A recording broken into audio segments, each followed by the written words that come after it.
And I find ChatGPT super useful. So one of the things my husband did is he uploaded a PDF of my first and then I uploaded my second book to ChatGPT. So now ChatGPT can write in Malini style.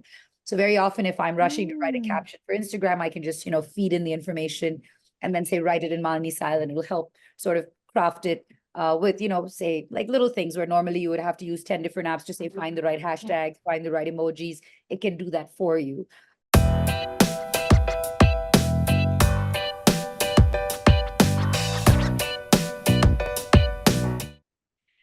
Hello and welcome everyone to another episode of Down and Dirty with Dr. T. And this is brought to you by India's homegrown research platform, Poocho, that helps brands run live interviews with their end consumers for feedback and insights. Today, I have with me Malini Agarwal. Malini requires no introduction really, but I'm still going to go ahead and do it. She's one of the first globally recognized Indian influencers, as well as the founder and creative director of MissMalini Entertainment. You've all heard of Miss Malini, I'm sure, and also the co-founder of Good Creator Company. She's also the founder of a community of women called Girl Tribe by Miss Malini, which was created to as a safe space for women to talk, share, support, and encourage each other so that they can live their best lives.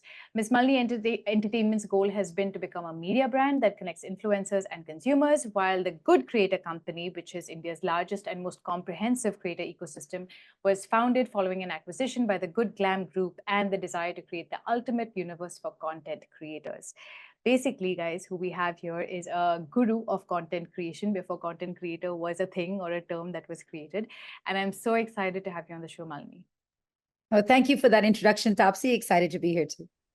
Fantastic. So let's get started. I'm sure everyone is curious to understand. I mean, you're running so many different things. You're doing, these companies that you support, your own personal brand that you also have. What does a day in your life look like? If you had to walk me through morning to night, can you just walk me through a day in your life? So actually, no 2 days really look alike, and that's what I kind of like about it. So there'll be certain days that are spent literally like this on various Zoom meetings, planning content strategy, planning events. We do a lot with a creator community that we've set up, and now increasingly so with Miss Malini's Creator Squad. And then there'll be some days where I'm out and about, like tomorrow, I'm off to record my new chat show at the Meta office in BKC called Detox with Miss Malini. So I'll be on set doing that shoot, possibly shooting some OOTD outfits in between, attending several events. So it really varies day to day, honestly, but it's usually a healthy mix of everything. And it's all in my Google Calendar. If it's not in my calendar, then it's not going to happen. Okay. All right. Okay. So what time do you wake up? Usually? It depends. It varies, but probably between 9 and 10. Okay. And what time does the day end? It doesn't end very early. It'll probably go into the next day, probably at least midnight, 1, 2, 3, depending on if there are a lot of events that day or sometimes a late shoot schedule. And I am a bit of a night owl myself anyway. Okay, all right. And it seems like, so most of your day is on the move. Would you say that? Either you're in front of a screen, but even if it's a screen, is it your phone, or do you have time to like open a laptop? And primarily it would be on my phone, but I do have time on a laptop, now and again. And I've written both my books on my laptop, so that I prefer that as my mode of writing. But yes, my office is generally my handheld device. Yeah. Your handheld device. And obviously commuting, I'm assuming, here and there, because you have shoots and you have other commitments that take you around the city and obviously outside the city as well. So what would you say are tasks or responsibilities that take up most of your day? Are you spending more time in meetings? Are you spending more time doing creative thinking? What does that look like? I think it's a pretty healthy mix. I think there's a lot of ideation, there's a lot of coordination. The events and experiences team that we set up after the acquisition is quite a small team, but gets a lot done. So we are constantly, talking to different clients about setting up experiences for them. And then there's a big, turnaround time, and it's quite a quick turnaround time, in fact, but a quite volume of things that we have to do in that time, especially if you're guest listing a number of celebrities or influencers to come to an event. So a lot of it is just, I spend a lot of my time on my phone doing various, amalgamation of these tasks. Okay. And what would you say is your strength, both personally, but also maybe environmentally, other things, people around you that allow you to do your job better? I think I'm really good. I'm a really good ideas person. So I think really fast on my feet. I can come up with ideas while I'm having a conversation. And I really like, coming up with new concepts and communities. And I think, we as a company have always adapted well to technology as well. So I think that's definitely one of our strengths. Got it. Okay. Now here's a tough question, or maybe it's not a tough question, which is what is an obstacle or what stands in the way of, coordinating, managing, ideating? So honestly, people management is a huge skill and something that I do struggle with sometimes because I'm always like full guns blazing and billion things in my mind at the same time. So I think I struggle sometimes with being process oriented, and I just fly with an idea when I come up with it. But luckily I've, always had really good co-founders. So both Nashad and Mike, who are, the co-founders of MissMalini, are the ones who sort of keep things, all the ducks in a row, so to speak. So I'm more the ideas person and they're more process oriented. Awesome. So you mentioned your phone a couple of times, right? Give me a sense. If I had to look over your shoulder and look at your phone, what are some apps or tools or platforms that are on all the time, like things that you cannot live without? Well, so I'm looking at it now. I think, well, definitely platform-wise, I think Instagram is probably the big one. Everyone's on that. I've also recently, because I'm doing my Threads talk show, I'm pretty active on Threads now. You'll see, obviously, my email open, several Google Drives, because all of our, content that has to be approved or goes is there. I'm always on the move, so I'll have an Uber app open. Usually do most of my payments through my phone. So I guess Google Pay, the Google Calendar, like I said, I can give you a little glimpse of how.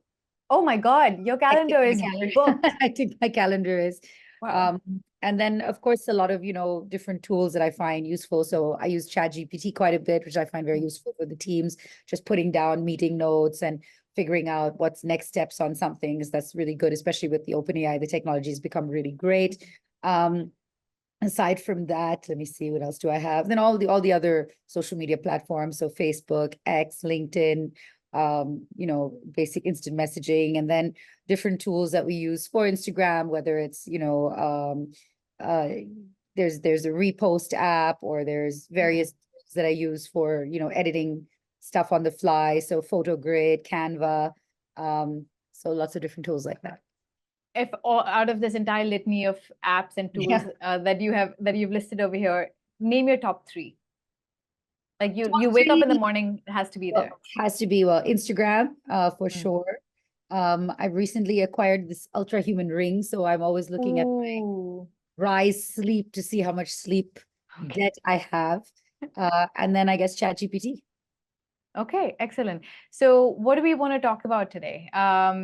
Instagram, or this ring is amazing. Like, I haven't seen it. I really thought it was a piece of jewelry because it doesn't even look like the black band that's really normally light, in fact. It's something I discovered because Kubra had posted about it, and she wrote about her sleep debt, and then I got really curious about it, so then I got it. And yes, it does look like jewelry, and it's pretty cool. It's called the Air Ring, and it maps out a lot of things. Like, it maps out how well you sleep. It even maps out your skin temperature, your workouts. It has like lots of different pieces of tech, and they're pretty good about continuously sort of updating their software and updating what's available on the app. So it even tells you about your stress levels, and ways that you can reduce your stress. It'll also tell me when I should cut out my caffeine or stimulants so that I'll get better sleep that night.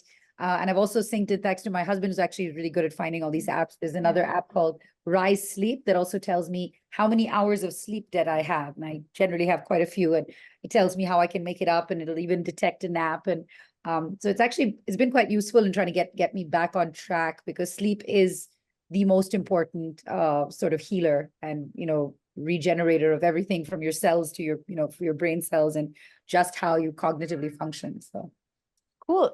If you don't mind, I want to kind of dig into this a little bit, because I'm just completely fascinated by this. So, I know of wearables. I have a watch, which, it's your phone on your wrist, or it can be just a health tracker, right? Like how many steps you've walked and stuff.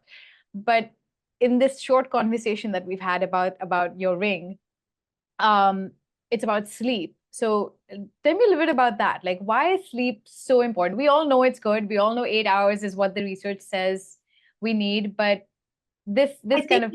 I started to hear about how important sleep is. Obviously, like you said, we've all heard about it over the years. Correct. But I remember that it was really interesting to see that Ariana Huffington actually started a company called Thrive, and her number one topic of conversation was related to sleep.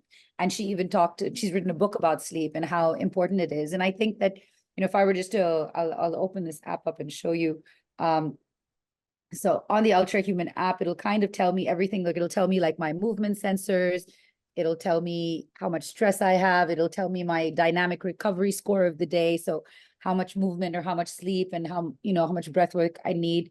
So for example, yesterday my sleep score was 75. So I had around 7 hours of sleep. Actually, I was in bed for 10 hours, but I slept a total of 6 hours, 56 minutes. And it'll even tell you my sleep efficiency, consistency, because I think that you must be aware of the fact that there's different types of sleep, right? So my light sleep was the purple one, which I got the most of. I only had about 31 minutes of deep sleep where most of the restoration happens, and an hour and 7 minutes of REM, which is rapid eye movement. And then I spent around 3 hours sort of tossing and turning, and I had a sense that maybe I did that. And then the other thing that I'll show you is this. This is the sleep debt. I have a lot of sleep debt right now, about 14 hours. I have no idea what that means. What is sleep debt? Sleep debt is the amount of hours of sleep that I need to make up for because I have not slept enough in the last several days or maybe months that it's sort of added up. So your sleep debt can add up over time, or if you have like a 2-day, 3-day late night, a rager in that sense that you don't get enough sleep. You're working or you're out, or you might be traveling and you're jet lagged. So you accumulate the sleep debt. So by tackling that, it'll also tell you now, because my sleep debt is so high, I only my energy potential is at 30%, but I can bring this down by making up the sleep.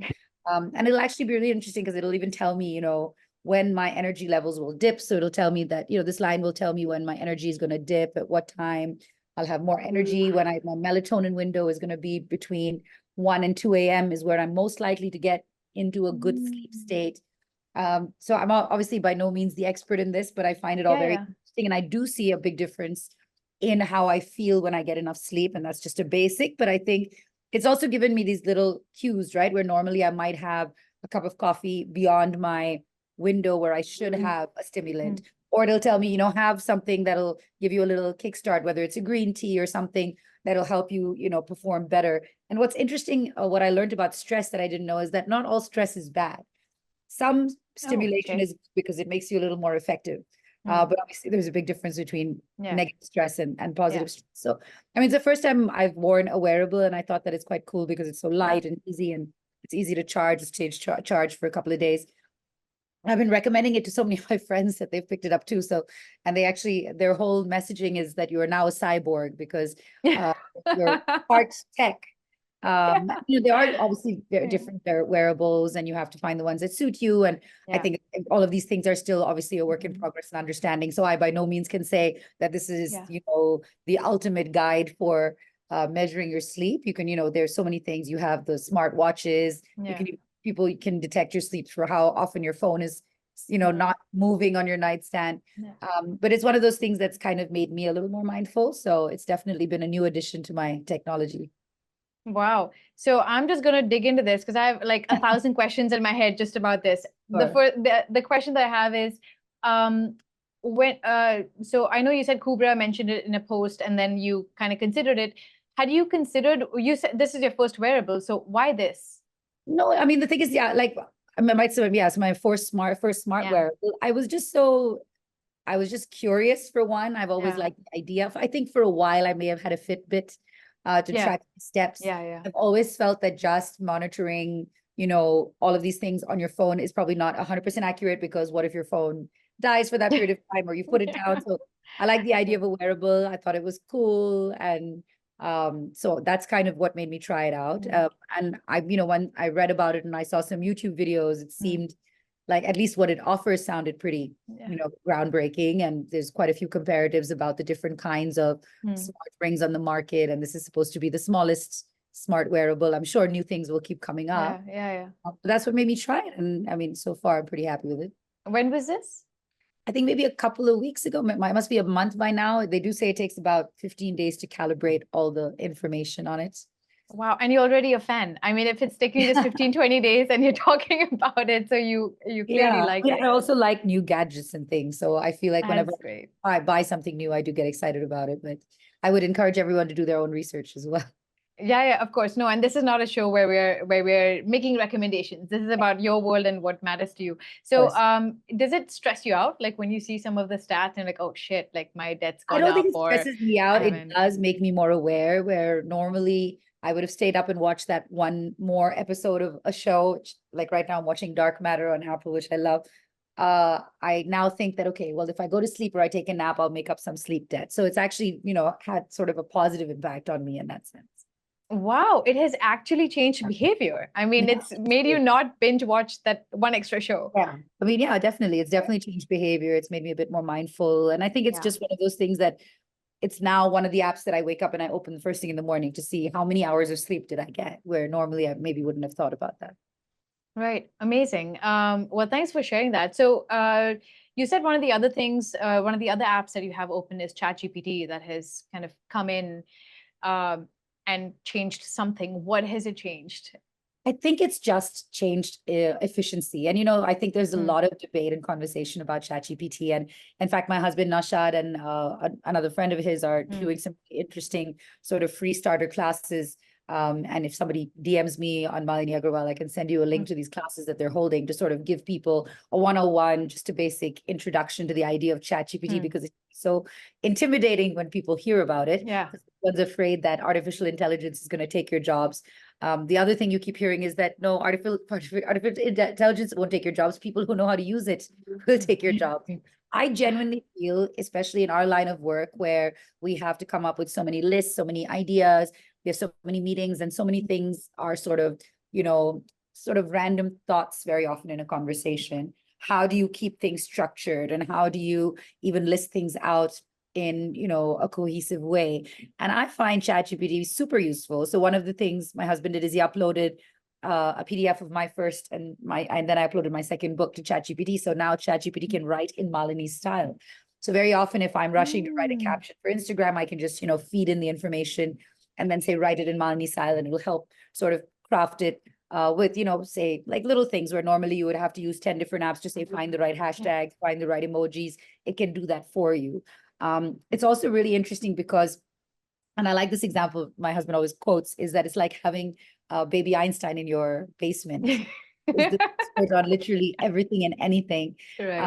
And you just have to know how to be a good prompt engineer. So you have to think about what is it that you're asking ChatGPT for. It's kind of like having the ultimate resource that can answer any question, but are you Yeah. asking the questions? So I use it for lots of different things. I use it to sort of identify interesting topics of interest when you can actually, so for social media influencers, you can ask ChatGPT to form your entire social media calendar and map out, okay, you can feed in that I'm a lifestyle influencer between this age group, I'm based in the city, and my interests are, hiking and whatever, wilderness or Yeah. birds, whatever. And then it'll help you craft not only what you should be putting up every day, but, the frequency. It'll even do a short breakdown for you of the specific kinds of content you should do. So it's super, super interesting. And there's so many use cases for it. It's kind of like endless amounts, and it can Yeah. tabulate things for you. It can put things in like a Word format. It can make presentations for you. So there's a lot that it gets done. So, I jokingly say it's one of my newest and most efficient and employees with least complaints. So what would be an example of a prompt that you would give ChatGPT if you had to build out your social media calendar? So I guess it is something that I've been sort of toying with lately, is to think Yeah. about what do I want to do next on my social media, right? Because I always say that there are different types of social media influencers. You could be an entertainer, you could be an educator, or you could be a curator. And more increasingly, we're seeing that curating of just reposting other people's content is not going to do as well. The algorithm is actually going to suppress that kind of content. For me, it's always been kind of, entertainment, but that's more on the Miss Malini pages. So for my personal page, if I'm, now going to craft a social media strategy for myself, I would ask ChatGPT to first look up the founder of Malini. I'm the founder of MissMalini Entertainment. My name is Malini Agarwal. Here are my interests. I'm an entrepreneur myself, and I like to mentor entrepreneurs. I would love to share some life hacks. I love to travel. I love nightlife. I can just put in all the different prompts, and so it can now come up with a weekly calendar for me that's easily executable with only 2 shoot days a week with this much budget. Like, you can ask it literally in complete detail to map things out for you. I haven't done that at like a full degree yet. It's sort of still a work in progress, but I will use it very often for, even ideas for, suppose I'm, a thought starter of, if I wanted to write a piece on a specific article or topic, or even if you want the research done for you. So for example, I was writing about the India-Pakistan match, and I, quickly asked ChatGPT, how often have India and Pakistan played, and who has won more test matches and who has won more, World Cups and IPLs. And it's like a fun fact to put in, where normally you would have to go to Google and probably try to find various places. So there's lots of use cases for it. We encourage our teams to use ChatGPT frequently, to even come up with the base of the presentation, but then of course add the human touch, and add their own knowledge and expertise as the finishing layer. So, you mentioned early on in our interview that you're someone who's brimming with ideas, and it's your co-founders to kind of rein it in and probably operationalize it or put some process around it. So, ChatGPT for someone like you would be an accelerator, right? I mean, because now you have more, you have ideas that you could generate some ideas, and then it could jump off of that and generate some 20, 30 more ideas out of your original seed. Of course. So what does that do for, I don't know, what does that do? Not for productivity. I'm thinking more in terms of, is that almost in the realm of ADHD? I mean, like, there's no end to it. Like, you can put in an idea and you're already, your mind's already thinking about, oh, I could implement this, I could do this, this is what we could do.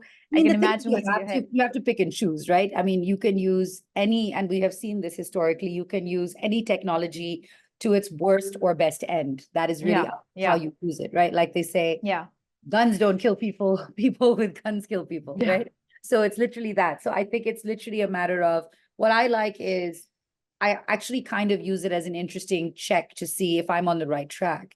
So if I'm ideating for a brand, I'll do my own ideation and then say, okay, if this is the brand ethos for XYZ skincare brand wants to do something in the monsoon, what ideas would come up with? And it makes me happy to see that some of my ideas are also showing. That's cool. That means I must be on the right track. And then very often you can, it's almost like having another person to brainstorm within a room, right? So you have multiple ideas, and then you can collate the best of together. It's like having someone else think like you. And the great thing is you can give ChatGPT those personas. So before you start ideating, you can say, you are the, an award-winning advertising professional who's been in the industry for 15 years and is responsible for XYZ campaigns and skincare that are groundbreaking. Now think like this and come up with an idea. So it will then, just literally like the movie Her, use the wealth of the internet's knowledge literally at the speed of light.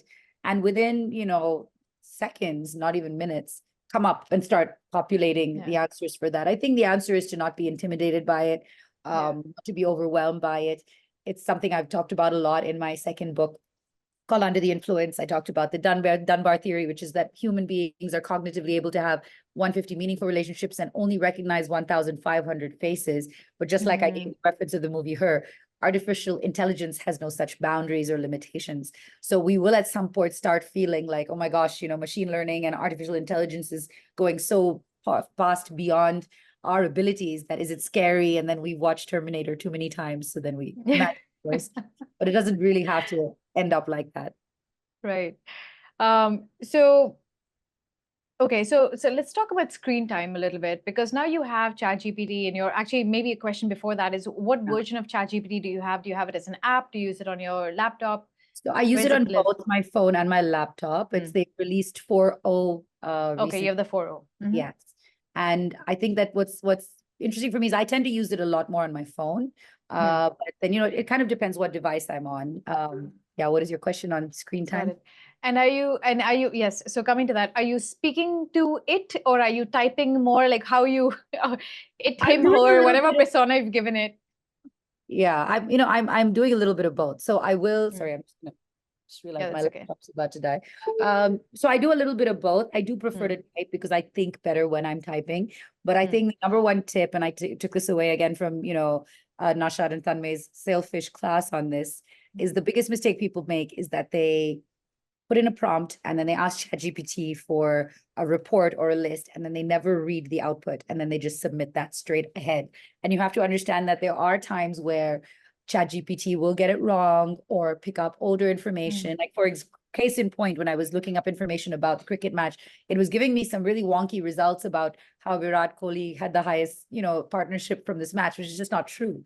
So the number one hot tip I would say is, as tiresome as it is to read, the most important thing to do is read the output you get and then keep tweaking it. And the great thing about ChatGPT is it's not like you gave it one prompt, it gives you one reply and it's done. You can really treat it like a human conversation where you go back and forth on it and say, okay, now change this, make it more interesting. And a great example is Tanmay, who I was referring to earlier, was coming up with a screenplay or an idea for a show. And he was able to say, okay, now, name these characters. And then was able to follow that up with, say, give them more interesting and unique Indian names. You can actually keep tweaking, adjusting, just like you would in conversation. You just have to really treat it like an intelligent, alternate human being or artificial being, as opposed to just thinking of it as Google, which I think a lot of people do. Got it. And so how much time, now coming to the screen time question, is how much time are you spending on ChatGPT to get answers to things that otherwise you would have probably not even cared to look for? It probably made me much more efficient, because the amount of time I would take to Google and find the answer to, okay, who are the 20 top influencers in Kolkata that I should collaborate with for XY brand. Now I can just have that list pulled up with their Instagram handles, with their followers, with their latest campaigns, as opposed to having to sort of compile it from multiple different sources. So it's made me more efficient that way. I'm not going to claim to have a low screen time. I have a very high screen time because I'm kind of an obsessive person. So I do use my phone a lot socially. I do a lot of doom scrolling, but I also like to play a lot of video games. And and for me, what I do is I don't sort of detox by leaving my phone aside. It's probably not a good thing. I like to then, if I want to take a break, I'll watch something. But again, that'll be on a screen or another screen. Or I'll, listen to some podcasts, close my eyes. But again, it's sort of in the sense still using the technology, but maybe less screen time in that sense. That's kind of crazy, because I think between ChatGPT and your wearable, I now have a much better sense of your life. And like someone who is, I mean, just these two things about what matters and what you're trying to rein in, which is, sleep debt and kind of being mindful of your health. And then on the other hand, saying my efficiency and, more ideas and productivity. And so it's kind of fascinating to see both ends of the spectrum.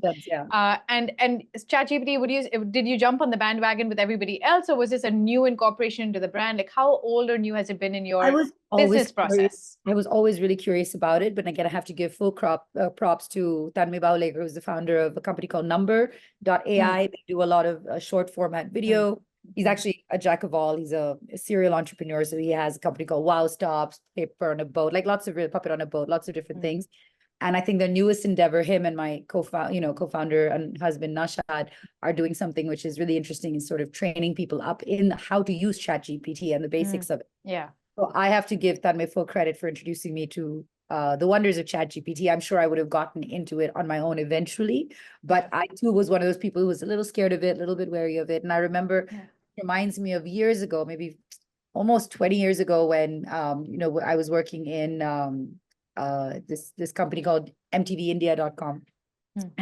We used to upload our own pages to populate the MTV India different segments, and I used to run romance and sexuality. And there was one guy who used to know how to make the pages in Dreamweaver and upload them, and I used to find that software so overwhelming.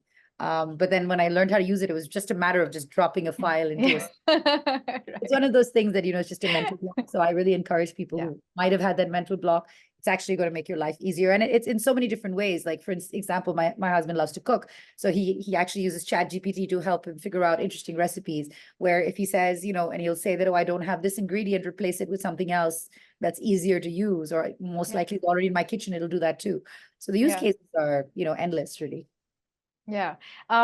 Okay, so that's and this was, so ChatGPT came into your life, you said, through Tanmay, and this was when, a couple of months ago, or longer than that? Probably around 6 months ago, if I'm not mistaken. 6 months ago. Yeah. Okay. So both of these are big inflection points, I would say. I mean, ChatGPT kind of changing how you do content, how you run your business. Yeah. As well as more mindful about myself. Yeah. Exactly. Okay. So it almost seems like you're like on a different kind of productivity streak, like with both of them. You're like, okay, I'm kind of bringing it in. Okay. All right. So what would you caution people? One of the things you already mentioned was, please read what's coming out of ChatGPT. Is there any other situation where you've done something in ChatGPT and you're like, okay, this is not right. I mean, this is not the right tool for. I mean, it's not that it's not the right tool. It's just that it is ironically has some room for human error still, because it is also learning, the process of learning from other humans, and it may have not completely understood, because it's, there's a lot of information now about how machine learning actually happens and how the prompts make a big difference. So I think my caution is literally that, is don't replace your brain with ChatGPT. Just like, we always say that ever since we got smartphones, nobody remembers a phone number, right? Some things you don't need to do, I guess, anymore. But yes, I would say it's probably important in an emergency to know an emergency contacts number by heart. Exactly. Exactly. I'm going to call it for you. So I would say don't stop using your brain in the process, which is a very easy thing to get into. And very often we can tell, even when our teams have ChatGPT'd an email or ChatGPT responded, and I'm guilty of it too sometimes, where I can see that this is very ChatGPT and I haven't really bothered to tweak it into my own voice. So I would say is don't let it completely replace you, your personality and your thought process, because that's something that makes you uniquely you, but help it enhance your ability and your, execution speed maybe. Right. And it seems like you would recommend doing a workshop, because your introduction to ChatGPT came through this crash course, right? It did. I would 100%, because it also sort of lays the groundwork for you. And there's so many tools now for it. I mean, you've seen Google has announced a ton of new free workshops. So there's a ton of places that you can go and learn. If you want to learn from the people that I learned from, you can ask me and I can connect you, because they're doing free workshops too. But I highly recommend that you just get a good introduction to it, because one, what I feel for myself is that I keep doing sort of refreshers and what's new, so that I'm like, okay. And it makes you feel good that, okay, I know what this is. I know what this means. I know what's happening. I know that 4.0 release because I watched the live thing. And then sometimes you'll catch something that you may have missed. So I think it's literally just the opportunity, like you have in school and college, to learn something, all through your life, you pay to learn. Here, if you're working in a workspace and you have access through your company to use a paid version of ChatGPT, then you're getting paid to learn. So I would use that opportunity. And are you using the paid version of ChatGPT? Yeah, I'm using the paid version. Okay, understood. Okay, the only thing I have for you is a rapid fire round. It's very painless. Are you ready? I'm ready. Okay, first one. Name one item on your bucket list.